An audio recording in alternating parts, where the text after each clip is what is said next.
Natural Samoa water, the taste of nature.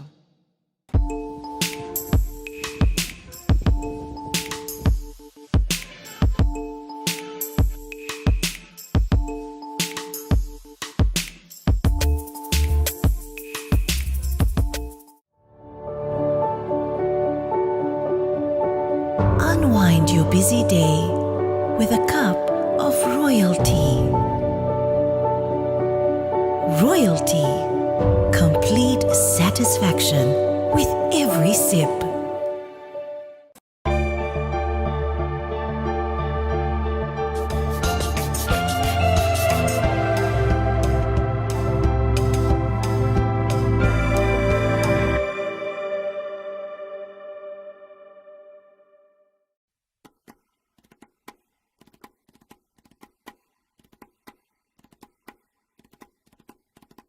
Tinga.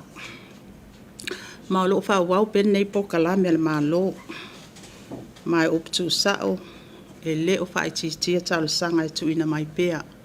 Ile tato ka peneta. Ia ai mai se lava o le sa ilinga o tonga fitinga. E pei ona le mwhai on tonga fiti ai tono tato watunu. Ia o le tu alalo maasani el tato whai ngā malo tu ina tu pea. Ia tau tu analo tato soifua malo lo ina. Ma bawe siaki se fō mai pe a whai o whaalongo ina le ato ato al malos. Ia, e mai se lava i la ato wa a fia i wha mai o ngaonga e pe o suka ma le toto maulunga. Ia, o ngase o le fatu. Ia, mai si wha mai le pisi. Wa a fia aisi o tato watunu. Mta upulo na lua. Ia, o le tato po kalame o le Sports Development Fund. Ia, po le tato vai ngā tupe fo ilea i lalo nta ngā luenga o taalonga, ia alanga oa ma le fia o tangata. Na whaamaunia i el ka peneta le whaamatu ina atu le se la wono sifuru lima awhita la, mo le whaamoe moe le au laka pipa i Samoa, i le awa i atu le i Australia mo le taamirisanga le Pasifika. O awanoa nei e mau e au taalo Samoa, e tau vā ai ma le au i le vasa Pasifika e tau a tele. Ma le whātāua le tātou mālo i le ati na enga o ta alonga i le atunu.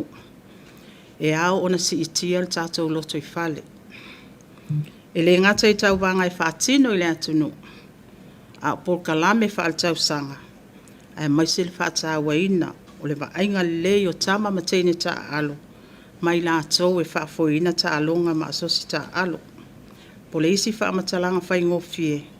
O le ati na ina o ta alonga. E te tau na malosi ma abel whaatau e te tono le tātou loto i whale o le atunu. O isi a tātou ma tā upu ia o tā iau le asto na i le afiafi ia o le ata tala aloa ia ai le tā mirisanga si i wa mea mafa ale lalangi sa mo nei. Mo si fia o stai mua le nei o tali malo ai le atunu o le Pasifika. E au fia i ma Australia ma New Zealand i le neita amirisanga tele. Sa whaile mātou wheloa inga, ia malperstene fo ia tua pepe, ia o leo lo tūla i mai le foe, ia e ono sfultolu atunu. Ia o leo wa umon wha amautu mai o lo awai mai, ia o lo wha amautu mai eile awai mai o le awatu Asia, o Europa, ma atunu o tau pulenga o Britania. Amerika i saute, ma le Pasifika i le neita amirisanga. Mo sa moa lava ia te o lua sifulu tato au o le atau sinio i vaenga ese o le neita amirisanga. Ia, te talo fo il tato watunu, ia, so sfaanga tama, ia, e manuia ina wa tato mapo fo il tato tapua inga. Tato tapua ia, faiva, tamawhanau Samoa, o le atau sinio i le neita amirisanga. Ie whamalo fo i le fionga presidene i atua Pepe Cherry Warwick, ia e mai se fo i lato komiti, mo tape nanga umol nei whamoe moe, a e mai se tape na i nato le tato au o le atau wā. O le tato mata upu lona wha, ia ato no vaenga lava ia le au te lenga le whaasolonga le atina e le tato malo, ia o le vai aso fo i le nei po anafi sa whaalau i loa aloa ia ai le tātou loko po le sini au tū o le tātou po kalame o le ono su whātau sanga o le tūto o tasi o le malo Samoa. Ma I fo I wa a mata tuai tā penanga. O le patipatinga ma tā penanga o le tātou tutu atasi. O le aso lulu la nei na whaalau ilo aile nei whailonga ia ma le au o le whaamana tuina. Ia o le tā penanga o le tātou tutu atasi. O le sini au tū, Samoa o tasi mo se amatanga fōu. United for a new beginning. O le foi o whaamautu tātou po kalame a mata mai le aso tolusu tasi o me se ia whai wina i le aso lulu aso tolu o iuni lua olua ono. Ia ma ua whātātia foi le whaalau ilo ai nātou vaenga ta itasi o le po kalame mo le nei tausanga i ta i o soa komiti ia ta itasi o komiti o tā penanga. E au fia ai le po kalame mo le whaatulanga ina o solo whaalo alo ma sauninga alo a ia whaale malo. Ia por kalame o whaafifianga. O tuunga whautasi. Whaafifianga sui whewhiloi maisi vaenga tōngia. Ia o tāpena ina le tātou komiti. Ia pato amai anei le mātou wheloa inga ma le tātou komiti. Ia o le foi o whaamautu wai le tele o vaenga o le anu whale o tātou por kalame. Ia awa lava tāpenanga.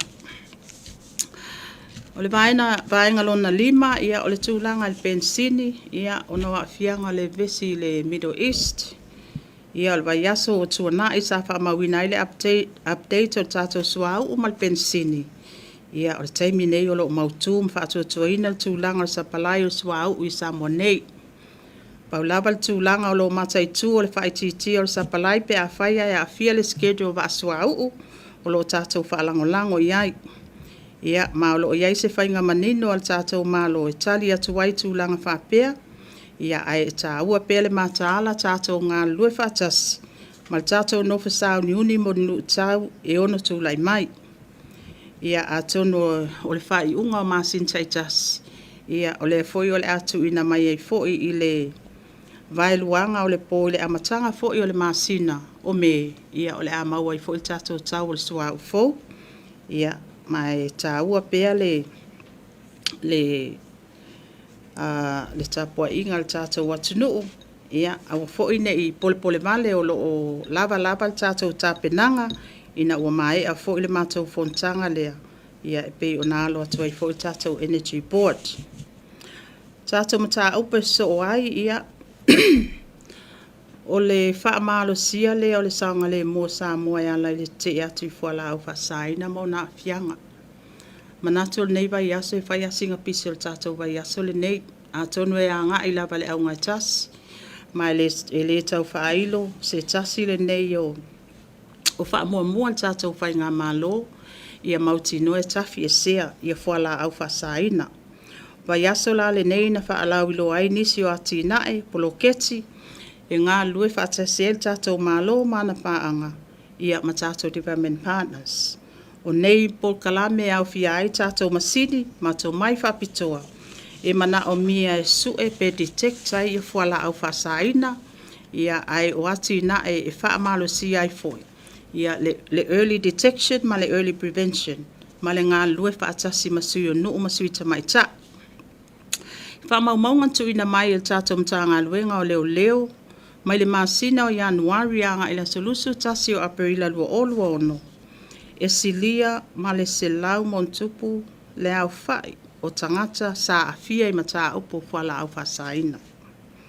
O loo au fiaino fuanga i upolu masava. E au fiai le taulanga o lunga o le wafu ia manuu mala alfanga. Wailo ai le fisota inga le vau fuala au whasaina ma au penga whasoltu la fono.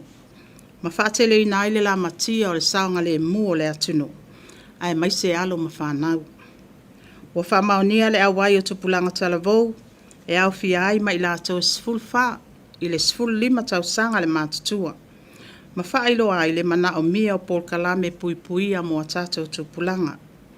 Ia ma o le au lava lea o lo o mana o mia le tatou ngā lue whaatasi o le malo, ma ana pa anga uma. Ia ai mai.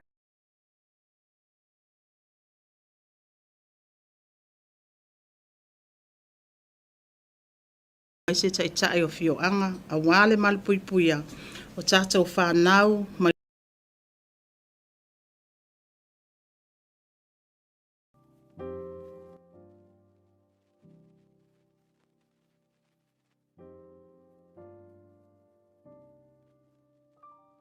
loa tuai se li poti la tamai, le whaasolonga o ati na e patino lava le tātou vaenga o tupe, il tātou Samoa Housing Corporation, ia o vaiasa o tuanai, ia na whaailoa pe ngā diglea loa ia i foi. Ia le tongi na mai o le tātou dividend, ia ilo nao whae lua tesi ma le 2 miliona i le mālo, e tau ala atu ntanga alwenga o whaala putonga le mālo, ia mo le silafia o vaenga ia o lo mana o mia i lalo tu la fono, le tatau o whaala putonga uma le mālo, o na tutongi mai dividend i le mālo, i le mauai leo alatou tupe whaasili, mafsosoani ai le whaatupe ina o ati na el tātou mālo. Ia, paune o nisi o mata upu ua mawhai o na tāpe na ina atu. Ia, a wale longo puia li o le malo le atunu. Ia, ai maise ai foi ia le nofo silafia. Ia, i whai unga le kāpeneta. Matu langa o loa ngā ia ati na el tātou mālo. Ia, man whaalo alo.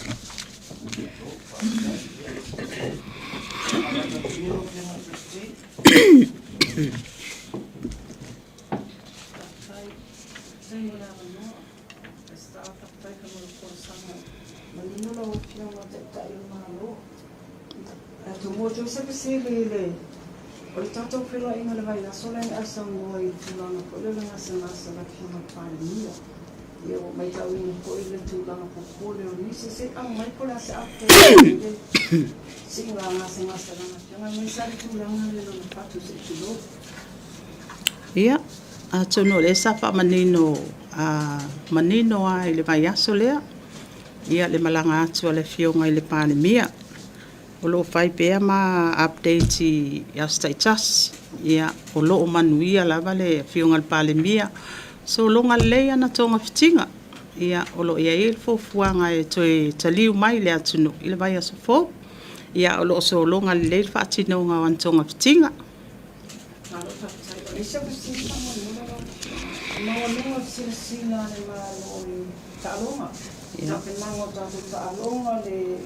Le tona mene a matataya o ia le fua a batu se le ni tato au la pati a pai.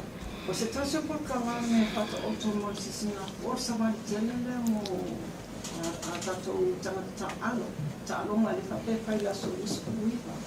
O ia se ko fua ma ko le malo o fio mai ia tole ko le va na fai a e ia tu pe mo fa manuia na to ko ia fa manuia mai pini.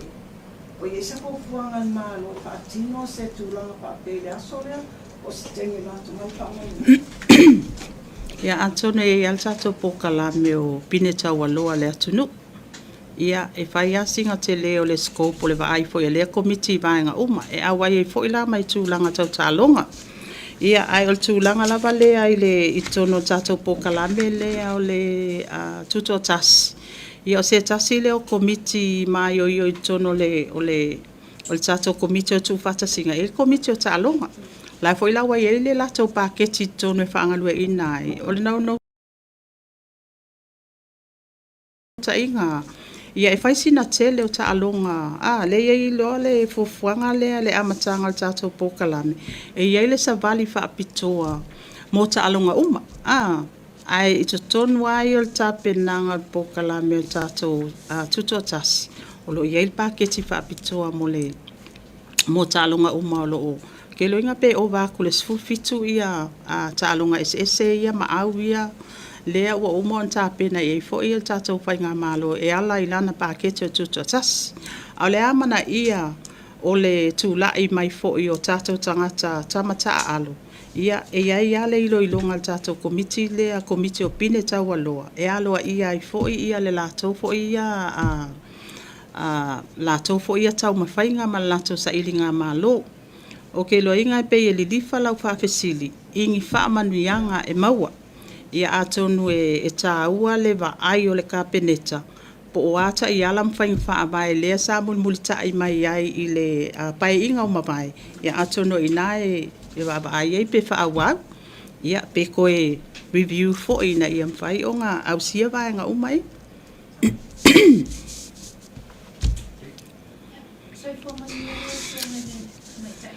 Ya eto mua tu ya sili kamun modelo fio ngau no retail wasa o sili ko ila fio ngau vai asonje Ia po lea se tūlanga wai ai, ia le se ni po lea ni lea o mani lo tama whai pa mundu ni lea sasano lau whionga se i so tahi lau ofisi o whamatu o whamamua. Ia, a tonu le taimile nei ia o lea lava e le i o mai se tali al matam tanga albenga. Ia o Mulsilfia o nei le whamai ai mako budget screening. Ia o ke loinga o ina le la atali ele e whaisinga ke leo o ngai li poki fo ia o lo whaatali mai matam tanga albenga o tupe. Inga ia avel wha mua mua e mautinua. Ia e o akulpai asa fo o mawal tali o tatou pai ngā tupe lea.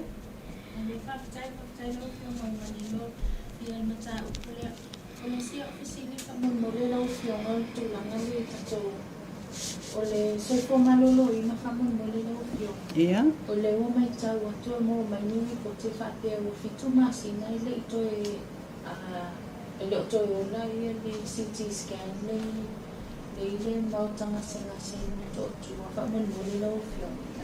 Ai le tūlanga I le tele o ngā senga se o lo talu sanga mo inti a kamo mole.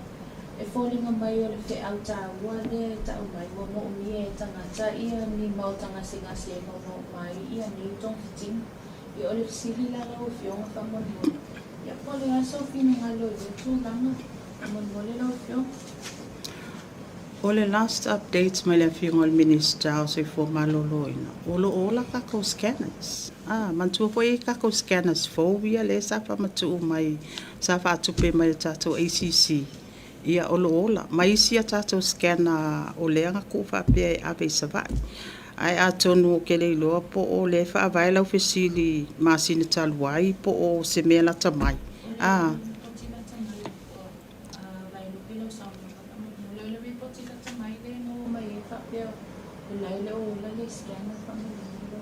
A waile kasi se scanner tātou mtanga albenga. Ai whaptai tātia mai o lea la fesilingia fo ile whionga minister. Tūlanga la le tatou ngasi se le ande uti a whamon mo le lau whionga. Te peo fina ngalo le tū mai rumana o mia I se mautanga se po Ia e tonga fitia o mai ngase po le se fina ngalo le lau whionga. E patino tātou ngase o lo mana o mia awe atunu I whafo. Tonga fitinga I ele mwhain whaatino I nei. Tūlanga la vai o le onga o le fatu. Pe o I ele lifa I ele tele o mai e tu ina mai. Ia a kongo o le vainga le na le tātou whainga malo. Mantua I pae inga talwai. Na o New Zealand le sa nga ia ile avenga o tātou mai. Ia o lea sa fio le whionga le minister malanga I o foi pūlenga. E whaile lako exploration visit I fiti. Ia mawaenga foi o New Zealand. O lea o mai tauina ai, o whatatia mai ai, o initia, o New Zealand, ma fiti. Ia e pe e whaisi ngā taungo fio fiti, ia o New Zealand e whaisi na taunga tā, o ai foi o initia. E kaungo fie le kau o lako tonga fitinga. Ai a kuula I le kau o le pāsese ma le tangata tausi mai lea. Ia pe o ngā lai e whatatia mai ai. Ai ile tūlanga lava ia o le foiwai I tātou mai ia wa aveanga I fiti, wa tonga fitinga. O le fo utoi fo I mai wa te lele suinga. Ia e peo I ngā le au mai ele analysis le a le mtanga alwenga le whionga le minister sei fua maloloina. Mai tā ua lea. O le tūlanga ua sa ili ai fo I vaenga umaia o na o tilo e te le o tarsanga, tele tarsanga o lo tuina mai. Ia ma o lea fo I o lo tātia I tā penanga tātou loto I whale ai al mtanga alwenga o soifua maloloina. I le tilo lea, I le te leo tātou tupe o lo o ngai, I le whatupe ina o le aveina o mai atunu I whafo. Ai o lo o iaise tā penanga masa ili ilinga pe ai proposals ua tuina mai.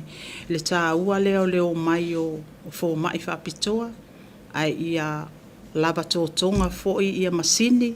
Ia le lei fo ia fausia se no fuanga e tala fea ngai. Ina ia mawhai o na whaatino lava tonga fitinga ia I tutonu o a fo i Samoa nei. Tu ititia, mautinoa a whape mwhai o na whaatino I nei ia le au nanga lea. O lona winga o le ato a tele tātou tangata o le mauti noa le tūlanga o le ei soifua maloloina, e mai se lava tūlanga o le fianga le fatu, ia e mai se foi o le tūlanga il mele o le whaamai no toto. Ia o le meale o le ave i foi ia por kalame o tato mtanga alwenga o soifua maloloina, i le early prevention. Ave pel tau longolongo le tūlanga lava lea ia pāleni le tau sami, a tono ina foi lea leo na ia tua i lalo tato po kalame lea le tina o le tū malo. Lea foi uma fai ei ona tau mawhai e whaatino ia mea ai a alom whanau. Ia o mea ai alom whanau ia tau na pāleni ma ia au sia peso i fua malolo ina i le tuputupua el tamai titi. Inga ia mwhai lava ona au sia ia vaenga ia i le tūlanga e alofia i le te leo mai ia o lo o whea ngai matatou le teimile nei.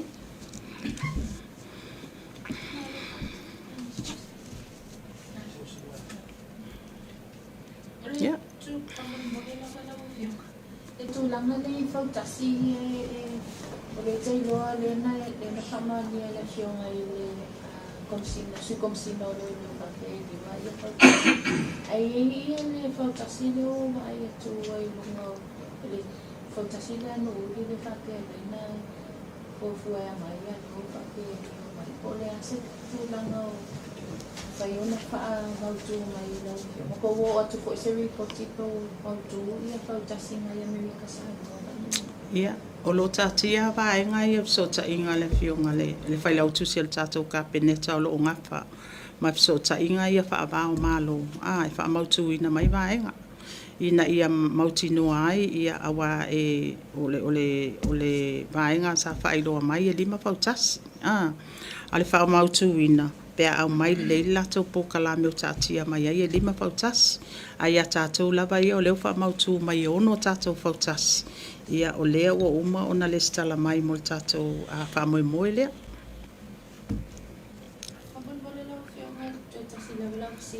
O le sosoani lea mai le Samoa Housing Corporation le sa whanawia o i la whionga le lipangi mo sosoani mo na toi kia whai ni la toi no ngā tupe mo new home owners.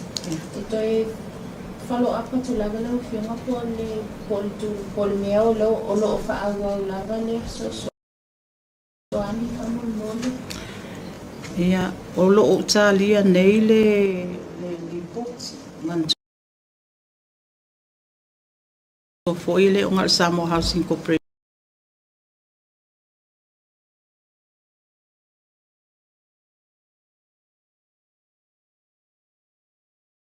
Sa ave ele so soani le tatou paketi.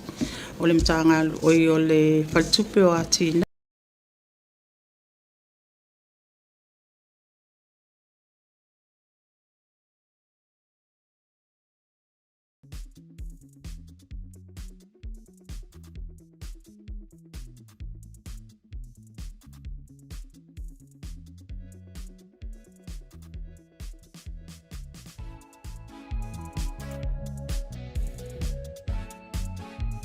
Pinai po o ia malvainga tatou malo i ta wala long puiali. O tatou watu no i mata o puiao ona sila fia. Ia ai mai se foi ia mata o pulau tele o lo papena ona fa maonia i lunga lau al ka peneta. Ia mata penanga watina el tatou a fainga malo. Ia ina ia mafai ona ave i pea se fa ala wiloa. Ia ai mai se foi le tatou tapenanga mo tatou tutu atasi. Ia whaafitai sa moi lau tapua inga. Whaafitai le tiute foi mam tawhai oi e tatou au whasalau. Ia tatou tala soifua le vai aso fo. Tatou toi wheiloa i ei foi. Ia inisi foi e tatou updates fo. Ia manu te le ina lau tapua inga Samoa. Soifua ma ia manuia. Most natural waters are special. Something goes in there, comes out different. Natural Sambo water, the taste of nature in a bottle. Skipper Tuna is the healthier choice for you.